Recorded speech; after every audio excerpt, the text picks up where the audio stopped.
it's just, honestly, it is baffling how much we are centered on being beautiful in the eyes of a culture that never embraces us for who we truly are.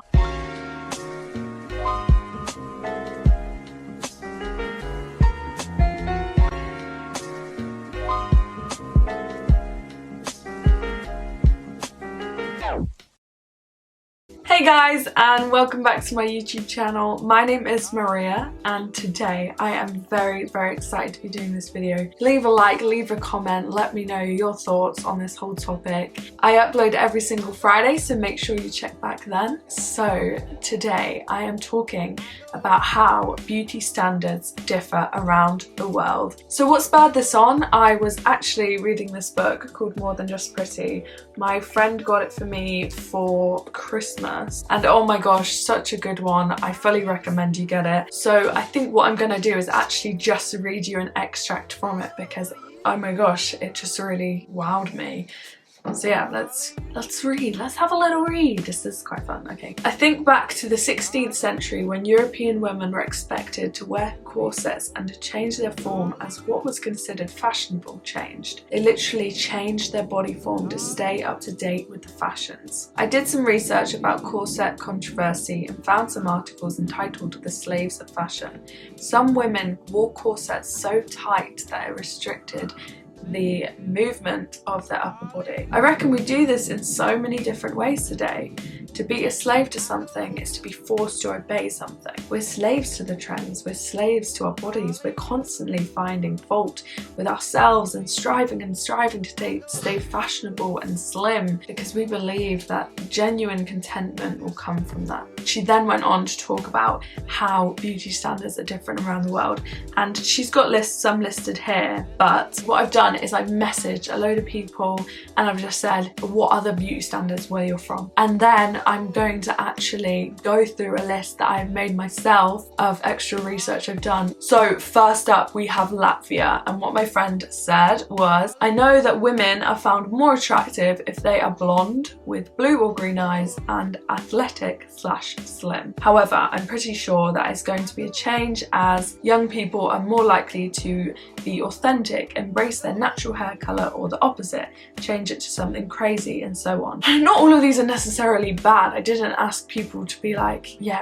oh, how are they damaging people? Like, that sounds quite good. Like, the younger generations are being like, no, we reject that and we should celebrate stuff like that. Anyway, moving on. Next up is Finland. So this is what the person said. I guess people are quite skinny and it's common to have blonde hair and blue eyes, but I think that's just genes and not like a beauty standard. I'd say people have more natural makeup and they're pretty much the same, like the beauty standards are pretty much the same as they are in England, which is very interesting. I think a lot of the things are to do with genetics, to be honest. I do think that a lot as well because I'm half Italian and I think tan skin is so beautiful. I'm not necessarily dark, but whenever my friends say, oh, you look so tan, because I tan really well, like in the summer, whenever my friends say, oh, you look really tan, I take it as the hugest compliment ever. And I just love my dark hair, I love my dark eyes, and I think that, I'm not saying like, oh my gosh, I'm so pretty, but I'm just saying like,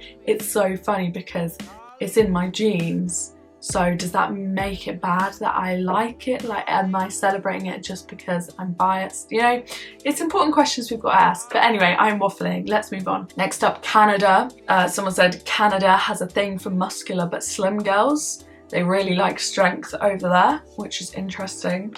Someone said cheekbones in Russia, which I think, like, again, it's like, is that genes though? Or is that like, do they think that's attractive? Or like, are all women like that because they all have like defined cheekbones in Russia? I'm not sure, but anyway.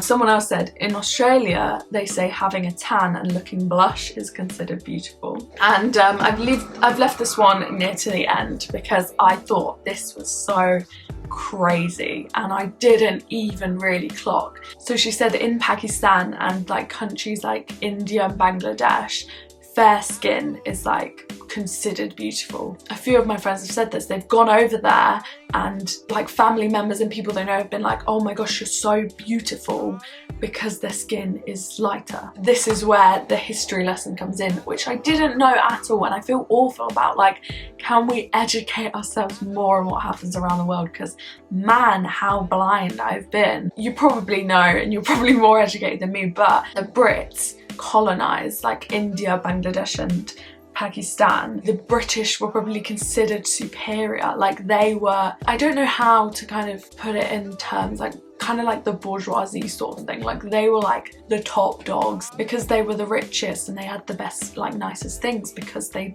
taken advantage of the people over there. The people there, what they would have done over time is thought, wow, because they are so rich and like they just live great lives, that is what beauty is. And I asked my friend if I could share this story because I thought it was crazy, but she said, so one of her cousin's friends, she got married in Pakistan. She lived over here but got married in Pakistan. She brought a makeup artist from England to Pakistan to do her makeup for her wedding, and the girls were so shocked because this girl had her foundation matched to her skin tone, whereas usually over there they will go 2 shades lighter because that is what is considered beautiful. I was just like, oh my days, I just had no idea. And yeah, that was everything I'd gotten from people I know. But now we are venturing off into a bit of my own personal research, and what I'm actually going to do is put up photos of what that beauty standard looks like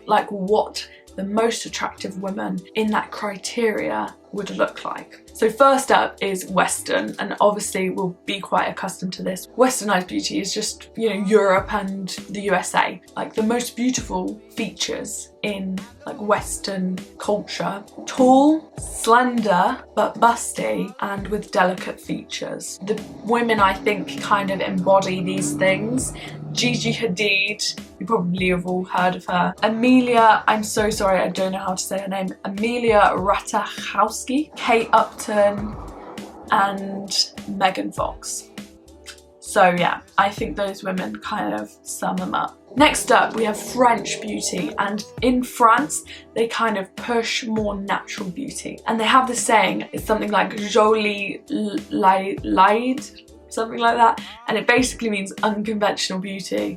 So I don't really know what that means, but I had a research most attractive French women, and this is what I found. So we've got Melanie Laurent, there you go, Audrey Tautou, I'm actually embarrassing myself, I don't even know how to say these names, and Roxanne Mesquida, I think that's how you say it. So there you go. Korea. In Korea, they really push porcelain skin. It's like perfect porcelain skin. Pale, fair, and flawless. So the most attractive Korean women, we have Kim Tae-hee, we have Hyuna, I think that is how you pronounce it, and we also have Honey Lee. So there you go. And then for Brazil, they push curves. Like, they are all about the curvaceous body. They are about big bust, big bum. That is Brazil. And we have Adriana Lima. These are the women considered most attractive in Brazil. Laís Ribeiro, I think that's how you say it. And Claudia Allende. Finally, we have Nigeria. They push overweightness. That's not right. Obesity. But not obesity, just like plumpness. So for the most attractive Nigerian women, we have Tasha. I think that's how you say it. I don't know what I've written here. I think it says Mary Aigbe. And then we've got Chika Ike. There you go. All of these women are considered beautiful, but just look at how different cultures and different countries zone in on specific features. It's just so mental to me. Like, Brazil push big bum, big boobs, curves, and then over here, what do we like slenderness, and it gets to the point where it's just so ridiculous. I would be so interested to see how many hours we spend worrying about the way we look, comparing ourselves to others. It's actually to a point where it's insane, because why do we want to be attractive so bad? And why would we want to be deemed beautiful from a culture that is ever changing and that only judges you on your physical appearance? Like, I don't want to be part of that movement. I think that's absolutely rubbish. I'm totally going off on one, but I have just got, there are so many people I follow on Instagram, put their Instagram handles down below, but they're such powerhouse women and I am just so inspired by them. But I don't look at them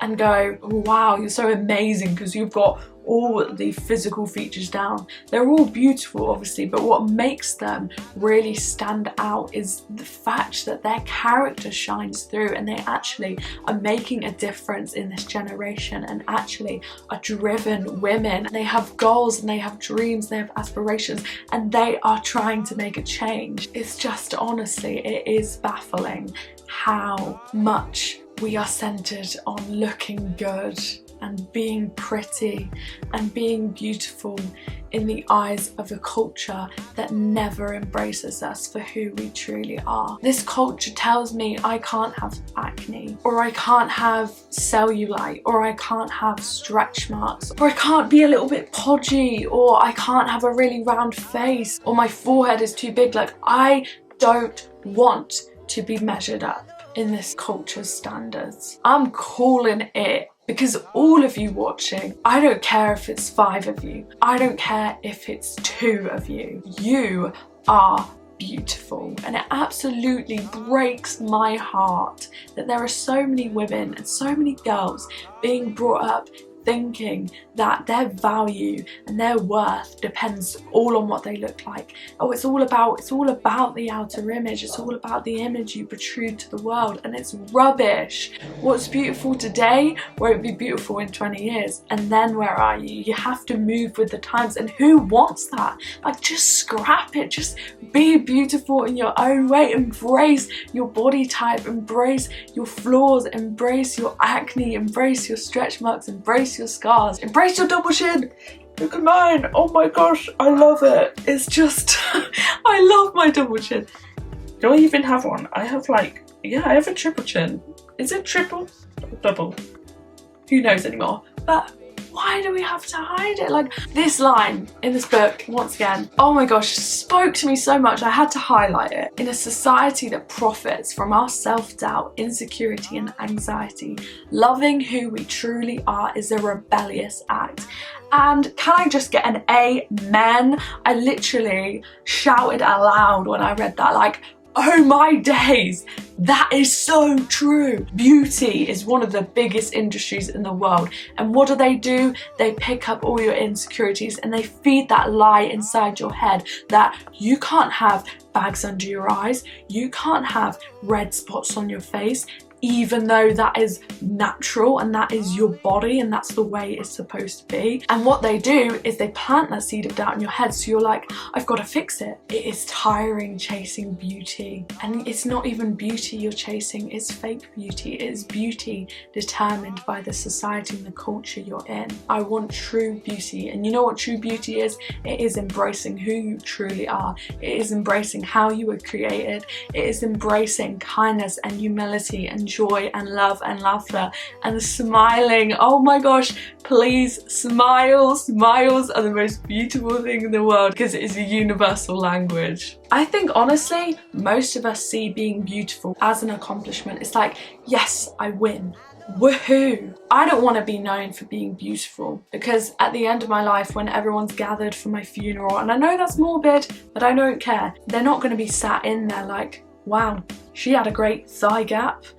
Well, I'd really hope they wouldn't say that, because that would be really kind of gross, and I'd hope nobody's looking at my thigh gap. Anyway, I don't know what the heck I'm talking about.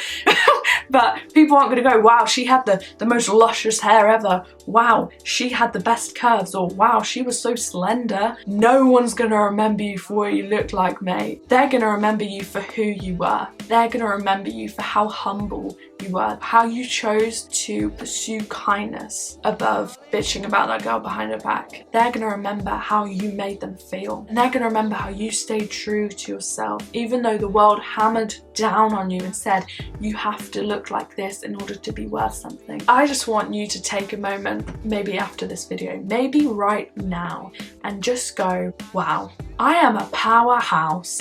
Look at my body. I have been given legs that I can walk on and I can run about with and I can exercise with. I have been given a brain that is big and vibrant and can be pushed to its limits. I have been given hands to do whatever I want. I can go and write a book. I can go and make a piece of art. I just want you to deep how amazing you are.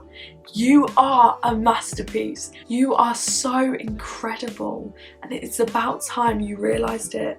And my bandana's coming undone. Is that better? I like the way it was before.